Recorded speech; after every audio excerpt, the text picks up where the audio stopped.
Hello friends. इस video में हम leet code weekly contest 3 to 8 की सेकंड प्रॉब्लम डिस्कस करेंगे। प्रॉब्लम का नाम है इंक्रीमेंट सब मैट्रिसेस बाय वन और ये प्रॉब्लम मीडियम कैटेगरी की है। इस प्रॉब्लम में आपको क्या दिया हुआ है, एक 2D मैट्रिक्स दिया हुआ है जिसकी इनिशियल वैल्यू सारी जीरोज है। उसके बाद आपको एक रो वन कॉलम वन और रो टू कॉलम टू स्पेसिफाई किया जाएगा। इससे जो आपका रेक्टेंगल बनेगा, इन सब में जो जो वैल्यू होगी उसको आपको वन से इंक्रीमेंट कर देना है। जैसे यहाँ पर सारी वैल्यू जीरो थी तो आपको क्या कर देना है, वन। उसके बाद आपको उसने दूसरा स्टार्ट कर दिया जीरो जीरो और एंड दिया वन वन। तो इस मैट्रिक्स की इस जो भी रेक्टेंगल है, इसकी जो जो पुरानी वैल्यू होगी उसमें आपको वन ऐड कर देना है। वैल्यू क्या थी, जीरो का हो गया वन, जीरो का हो गया वन, इस जीरो का हो गया वन और इस वन का क्या हो गया टू। तो जो भी आपका रेक्टेंगल बनेगा उसकी सारी वैल्यूज को आपको वन से इंक्रीमेंट कर देना है। और लास्ट में आपकी जब सारी क्यूरीज हो जाएंगी उसके बाद जो आपका फाइनल मैट्रिक्स होगा वो आपको रिटर्न करना है। तो अगर हम इसका ब्रूट फोर्स अप्रोच डिस्कस करें तो क्या होगा, जो भी मुझे रो और कॉलम दिए जाएंगे, बेसिकली जो भी रेक्टेंगल होगा, मैं एक्चुअल में जाकर उस पोजीशन पर उनकी वैल्यूज को मॉडिफाई कर दूं। इस सॉल्यूशन की मेरी अप्रोच क्या होगी, एक क्यूरी के लिए मुझे हो सकता है पूरे के पूरे मैट्रिक्स को स्कैन करके उसकी वैल्यूज को मॉडिफाई करना पड़े। एक क्यूरी के लिए मेरी कितना लगेगा, एन स्क्वायर, और क्यू क्यूरीज है मेरी तो कितना लगा, एन स्क्वायर इंटू क्यू। मेरा एन कितना है, 500 तक हो सकता है तो 500 इंटू 500। और मेरी क्यूरीज कितनी हो सकती है, 10⁻⁴। तो मेरा सोल्यूशन कितना जाएगा, 25 इंटू 10⁻8। तो अप टू 2.5 इंटू 10⁹ तक जाएगा। तो इसके टाइम लिमिट एक्सीड होने के काफी चांसेस है। तो हम थोड़ा इससे बेटर सोचना पड़ेगा।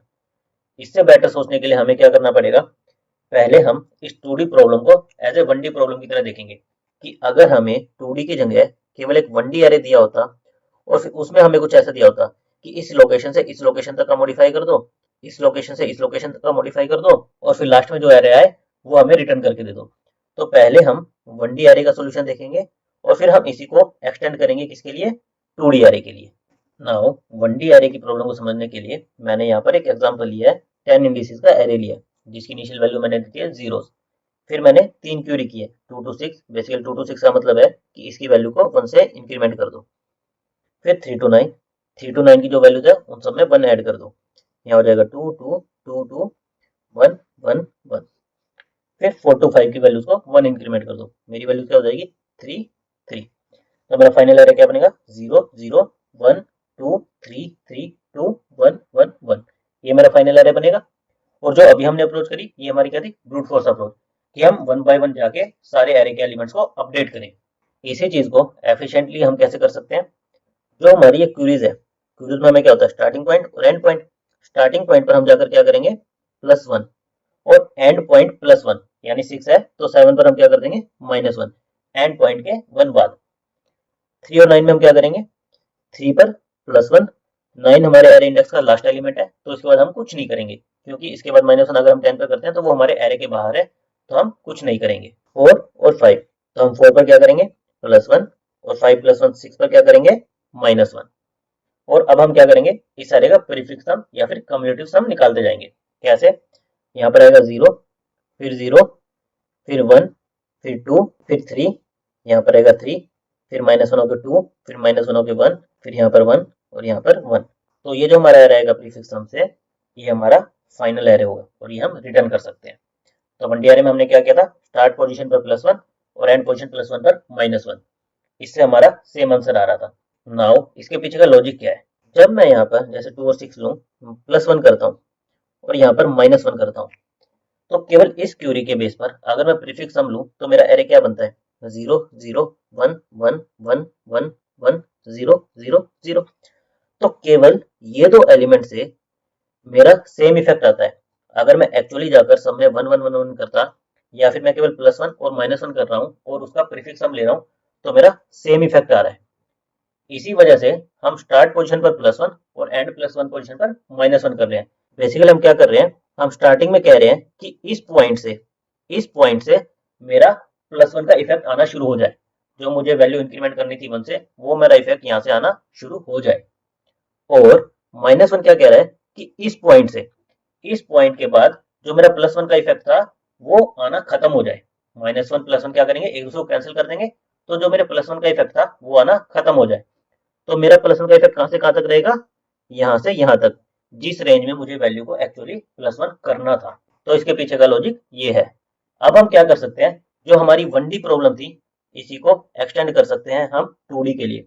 बेसिकली हम क्या करें, हम जो ये +1 इस रो के लिए कर रहे थे, हम क्या करेंगे हर एक रो के लिए हमें क्या दिया होगा, रो 1 कॉलम 1, रो 2 कॉलम 2। तो हम रो 1 टू रो 2 इन दोनों के बीच में जितनी भी रोज हैं उनके कॉलम 1 पर क्या करेंगे +1 और कॉलम 2 +1 पर क्या करेंगे -1। तो हमने क्या किया, हमारी 1D प्रॉब्लम केवल रो 1 के लिए कर रहे थे, उसकी जगह अब हम क्या कर रहे हैं, रो 1 से रो 2 जो हमारी रेंज दी हुई है उसकी हर एक रो में जाके कॉलम 1 पर +1 कॉलम 2 +1 पर -1 ये अपडेट कर देंगे। और फिर लास्ट में हम क्या करेंगे, हर एक रो का हमारा प्रीफिक्स हम निकालते जाएंगे और जो भी हमारा मैट्रिक्स बनेगा उसको हम रिटर्न कर देंगे। एक बार इसका कोड देख लेते हैं। कोड में हमने क्या किया है, हमने एक एरे लिया है जिसमें हम हमारा आंसर स्टोर करेंगे n/n का। फिर हमने हमारी जो क्यूरीज थी उसके लिए लूप चलाया कि हर एक क्यूरी के लिए हम क्या कर रहे थे, जो भी हमारी रो 1 टू रो 2 था, रो 2 था उसके कॉलम 1 पर क्या कर रहे थे 1 प्लस कर रहे थे और कॉलम 2 +1 पर क्या कर रहे थे 1 माइनस कर रहे थे। बस इसके लिए C2+1 के लिए हमें क्या चेक करना था कि हमारा एरे आउट ऑफ बाउंड्री ना हो जाए, हमारा लास्ट एलिमेंट के बाहर ना चला जाए। तो इसलिए हमने कंडीशन लगा दी C2+1 लेस देन n है तो ही माइनस माइनस करे। यहाँ पर हमने क्या किया, रो 1 से रो 2 के बीच में C1 पर क्या किया प्लस प्लस, C2+1 पर क्या किया माइनस माइनस। और लास्ट में हमें क्या करना था, लूप चलाना था पूरे मैट्रिक्स के लिए और क्या करना था, उनका प्रीफिक्स हम निकालते जाना था। हमने 0 टू n के लिए चलाया और 1 टू n के लिए चलाया। हम क्या करते गए, array ij equal to array ij plus array ij -1। Basically जो हमारा प्रीफिक्स हम निकालने का कॉन्सेप्ट रहता है हमने वो अप्लाई कर दिया और लास्ट में हमने एरे को रिटर्न कर दिया। हमारी इस सॉल्यूशन की टाइम कॉम्प्लेक्सिटी कितनी आएगी, ये हमें क्या देगा n², और ये हमारे क्या देगा, क्यों हमारा ये लूप चल रहा है और इनटू में n। R1 R2 की वैल्यू कहाँ हो सकती है, 0 टू n तक हो सकती है, तो q इंटू n। तो हमारी ओवरऑल टाइम कॉम्प्लेक्सिटी क्या आएगी, n² plus q into n।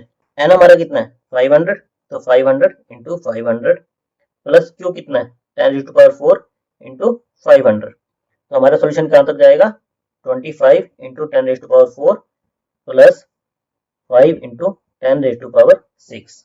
तो अप्रोक्सीमेटली हमारा सोल्यूशन कहाँ तक जाएगा 10⁷ तक जाएगा, जो कि वेल विद इन टाइम है।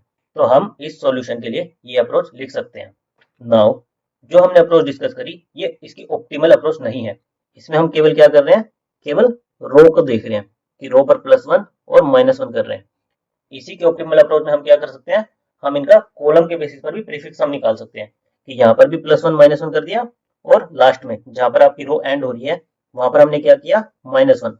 रो 2 +1 पर क्या किया हमने -1 और जो इसके बाद वाला पॉइंट होगा वहां पर हम क्या कर देंगे +1। बेसिकली हम सेम इफेक्ट जो रोज में अचीव कर रहे थे वो कॉलम में भी अचीव करेंगे। तो इसके ऑप्टिमल अप्रोच में आपका क्या होगा, रो प्लस कॉलम आप दोनों को इस तरह से +1 -1 के कॉन्सेप्ट से डिफाइन कर सकते हो। उससे बेसिकली आपका क्या होगा, जो ये +qn वाला फैक्टर है ये केवल +q रह जाएगा, इंटू n आपका हट जाएगा, तो और ऑप्टिमाइज हो जाएगी आपकी अप्रोच। लेकिन हमारे जो करंट कॉन्स्ट्रेंट्स है और जो गिवन प्रॉब्लम थी उसके हिसाब से हमारा ये वाला सॉल्यूशन काफी इजी टू अंडरस्टैंड है और well with in time limit भी है। तो आप इस सॉल्यूशन का यूज कर सकते हैं और अगर चाहे कि आप इसका मोर ऑप्टिमल करें तो आप इस कंसेप्ट का यूज करके उसका कोड खुद ट्राई करके देख सकते हैं। बाकी जो हमारा करंट सॉल्यूशन है इसकी स्पेस कॉम्प्लेक्सिटी क्या रहेगी, ऑफ n²। हमने क्या किया, यहाँ पर एक एरे लिया जिसमें हम हमारा आंसर स्टोर कर रहे हैं, तो हमारी स्पेस कॉम्प्लेक्सिटी क्या रहेगी of n²। Thank you guys.